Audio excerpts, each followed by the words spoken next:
Central fans. Welcome to the one show about any and everything baseball. I'm Ryan, this is TJ, which you already knew that. Hello. This is the one show sponsored by the Wave Bat Company and Excuses None Apparel.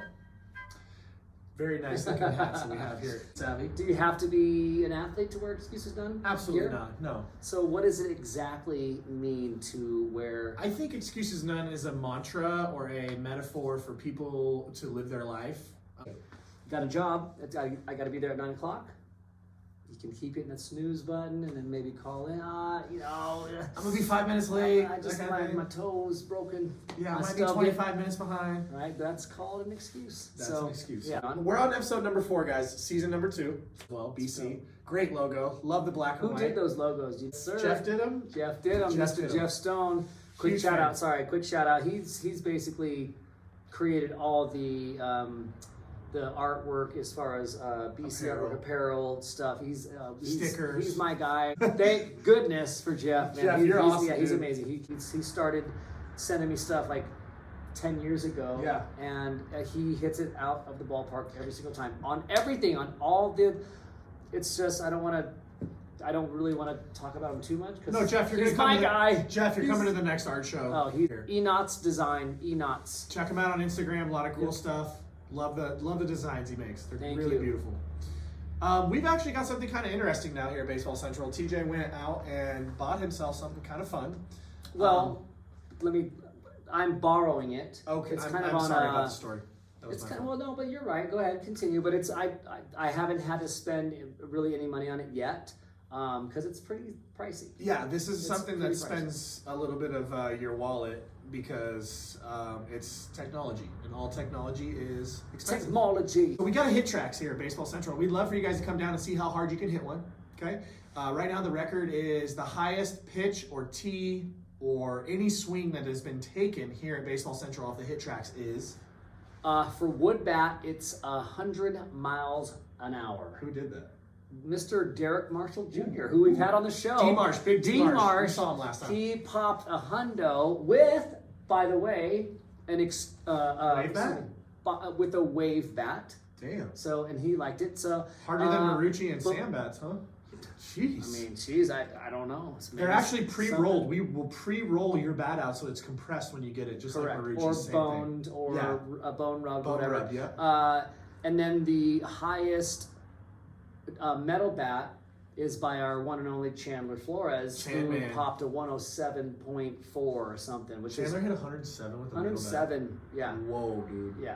That's pretty quick. Let's go down the list. The person that has the next highest with metal is Aiden Dean, who's good for Aiden. Yeah, he got 99 on Saturday. Nice. We've got a leaderboard. So we've got I call it a big boy leaderboard, which is like the adults. The adults, high school kids. So we got a wood side, a metal side, and then we have like a youth leaderboard for exit velo. But from 8 years. I mean, I know but it's just for fun. But 8 years to about 13 years old, the youth board. So it's fun to see just some different names. It gets Who's one of the hardest hitting 8-year-olds that you've ever seen before? I mean, there's some kids in the room that might be able to hit pretty hard. I know some 8-year-olds. I know some 8-year-olds. Why don't we have him step out here in front of the camera? 8-year-old. Let me see if that 8-year-old. Come on out here, Rezzy. Come on out here, buddy. Come say hi to the camera. Rezzy. Come on, man. Rez, come here. This is one of the hardest hitting 8-year-olds we have right here. Come on here. Come on here. This guy has the record actually for 8-year-olds right now. This guy right here, 8-year-olds, Mr. Rez. Beautiful swing. He's got a good lefty swing. He's got a little pop in his bat, but we do have some kids. He's super athletic too, by the way. We do have some kids that can run up the numbers. We have a 9-year-old who is about. Are you talking about Luke? Yeah. Yeah, he's strong, Luke, dude. He just looks like he has a neck on him. He's the beast. Remember Luke, that kid? His dad Sam. So he's hit 73. He just got 73 exit velo. He's 9. It's pretty good, man. Which for 73s, I would say maybe an average for. Like in your average to below average high school kid. Fastball for JV. Yeah. He can hit it that hard. So he's hitting at 72. So it's pretty amazing. So to see. Good for him. Yeah. Huh? That kid's strong. This guy for 9 years old looks like he's like physically pretty built already. All right. But this guy 8 years old, one of the best swings we have in here. One of the hardest hitters. It's fun to watch. So it's interesting because we have a lot of, our mantra or our motto can be at times old school, new school. So old school being ball don't lie. We don't need something to help track the speeds. What's HitTrax? Yeah, that's right. old school HitTrax. method. That's ridiculous. What the heck is HitTrax? I don't want to, whatever. So, but it's nice to see him to use almost kind of as a not a helper, but a guide for direction. Like, hey, we're working on trying to stay inside the ball. I want you to focus on driving this to the right center gap, and you get to see. Not only are we, in the cage, I can tell, you can tell. We have a monitor where you can see the ball flight, yeah. So then you get to double check it, if you will. So it's nice to be able to have that option. I'm not worried about launch angle too much. I have that old school in me. Ryan and I both teach similar styles, and that we're gonna probably go to the grave with. but at the same time, unless they start revolutionizing the game with swinging up to the ball, right now we all know that when you stay equal with it or above it is probably a little easier. Which is kind of feels like it's coming. The tradition of it. Well, correct, but the coming uphill age. thing but is going to Ted become Williams used to talk about swinging slightly uphill. Right, and so this is crazy to me that Ted Williams would bring up swinging up to the ball as such a good a hitter as he is. Let's be honest. Ted Williams, 10 hitters in the world can make the difference of the small amount of space that it takes to actually feel the backspin versus the topspin. I think we're talking about maybe a club that not everyone's in. So that's why for me it feels a little bit like, oh, geez. For Aaron Judge and Mike Stanton and Ted Williams to hit underneath the ball, it's not a big deal. That club is. But that's club. I think that club is smaller than the club of hey, stay a little more above. Yeah. Because again, it is the much thing smaller. that people get, oh my God, you're teaching to stay on top. We're teaching to feel to stay above the ball. So you square it. We're not really doing this to the ball. We've talked about this. Right. We're thinking, stay in control of the top end, stay above the ball, and then what happens is it evens out. Just equal, you get equal, and then that's where Ted Williams and these other guys separate themselves, because instead of getting equal, they can get just a little bit underneath and spin the ball back, and that's the difference, man. Ted Williams was even more of a special person because he didn't have the size of Aaron Judge or Giancarlo Stanton. Ted Williams was pretty big though. He was a good-sized dude. He was probably 6'3", 6'2". He wasn't small. But that's not 6'7", 6'5". Right. Now those guys have an advantage. And they're big. And 280. And they're And I feel like Ted Williams wasn't being told by the front office to say, hey, you need to hit home runs. 40 or more. Yeah. 40 or more. We don't care if you strike out. Right. Bottom line, there's a story about Ted Williams when he sees Mike Piazza hitting as a high schooler before, I think a college player. I don't think Mike Piazza went to college. I can't remember. Maybe he went to JUCO. But Ted Williams is watching Mike Piazza in his younger age before he's become professional, and he says out loud to Ted Williams to Mike Piazza and his dad, he says, "This guy's going to be a Hall of Famer." And sure enough, Mike Piazza is one of the best offensive catchers and turned into a Hall of Famer. But for another Hall of Famer to call that out and see it and have it happen, that was actually kind of a cool story. There's videotape of Ted watching him hit at this cage at somene's house, and that's where it stemmed from. I see. And I was like, what the heck? That's this cool. looks really old film. That's super cool. Ted Williams is in his older age, but he's still old enough, young enough to be with it. And Piazza's trying to get picked up, but he still has that same swing that he had. It was just so I loved it was like one movement, just a but it was it was almost I felt like his was a little under. It was it was. And then he finished high. Yeah. But I used to not like it because it was very untraditional, but it just seemed not as smooth as Ken Griffey. Anyways, off topic. You can comment in the comments right now. What's your favorite, most beautiful looking swing? We've talked about it before on this show. Ken Griffey Jr. is one. Gary Sheffield was one. What's another swing that in today's baseball that you like to watch? Bryce Harper could do one. Today's Bryce has got a pretty violent but smooth. It's almost like a car crash in slow motion. It's so complex, but then it's unloads. It's perfect. He unloads and it's violent. There was this guy Chase Utley that had the shortest swing in baseball for a long time. I love Chase Utley. But there's this right-handed hitter now that's doing not as short a swing as. Not as short a swing as Chase Utley, but it's so fun to watch because he literally doesn't even finish his swing. He just goes right to the ball and it's gone. And it's Stanton. Chase Utley would get so short to the ball. I was just like, man, it's so short. But Stanton now just Stanton literally takes the does. barrel and just wraps it to the ball. It doesn't even look like he's. Can I do this? It looks like a quarter of a swing. It's there's no handle going to the ball at all. It's just all barrel to the ball instantly. And Vlad Guerrero does that. Yeah, dude. Vlad Guerrero, who barreled He's more got balls. way more movement and some. Well, he does. Play. I was listening to him on MLB Now talk. 158 barreled balls last year, the most in the MLB. Steps back in the same spot, equal square. Steps back. He gathers. Okay, more. gathers, more. and then he's not like me, who I was always the type to throw the handle to the ball. Tilt, though, a little He bit. just and then goes. and then just goes barrel right to it, just like Stanton. There's not handle. Judge is one who starts like this and then takes the handle to the ball.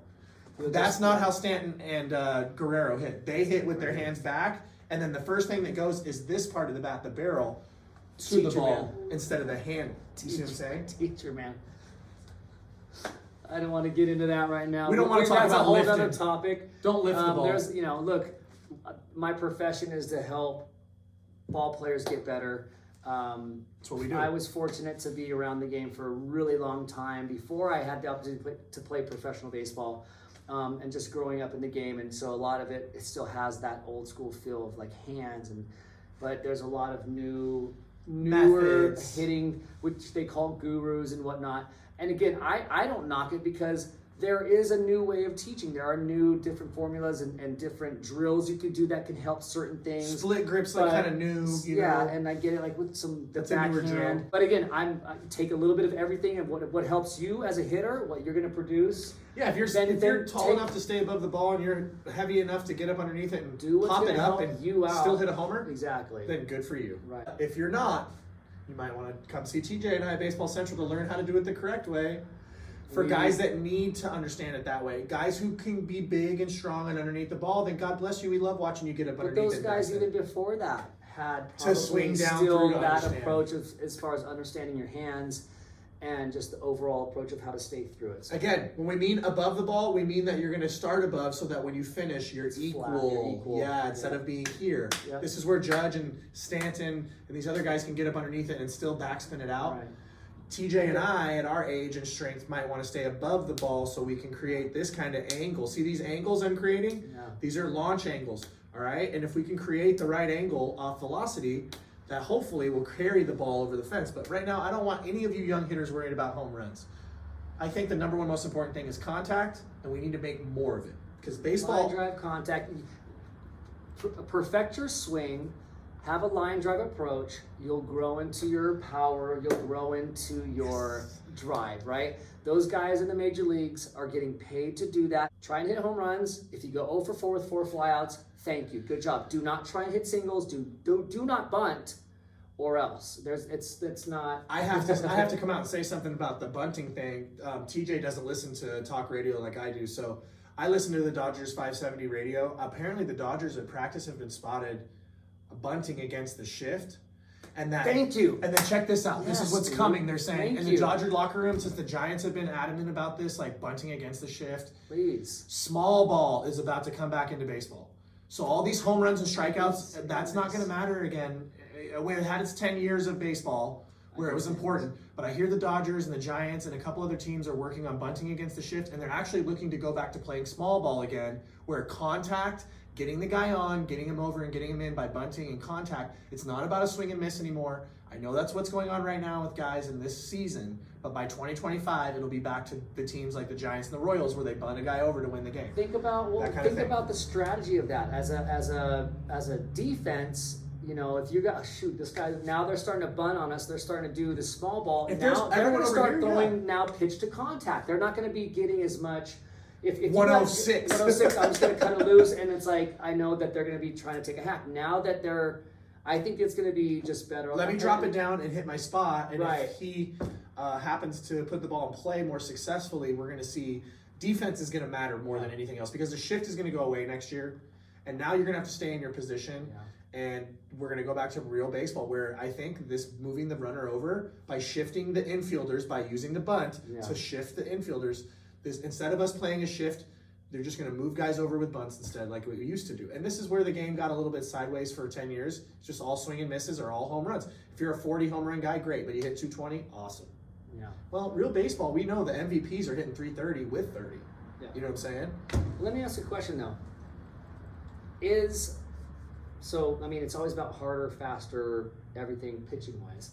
The example the other day with the Angels being up by 10 and they brought in the Rays bring in Brett Phillips and he's throwing 58 or whatever. It was awesome. Besides that, let's say, because 58 is relatively slow.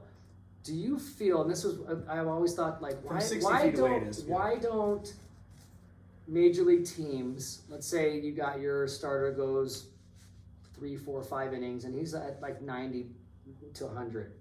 Why not bring in a pitcher that's like Jamie Moyer, who throws 78 to 80 and can locate for through the lineup? What were the Rays doing? Why do teams always have to be harder and harder and harder? Big league hitters can hit hard pitching. What? You know, this goes back to what we're talking about with like small ball.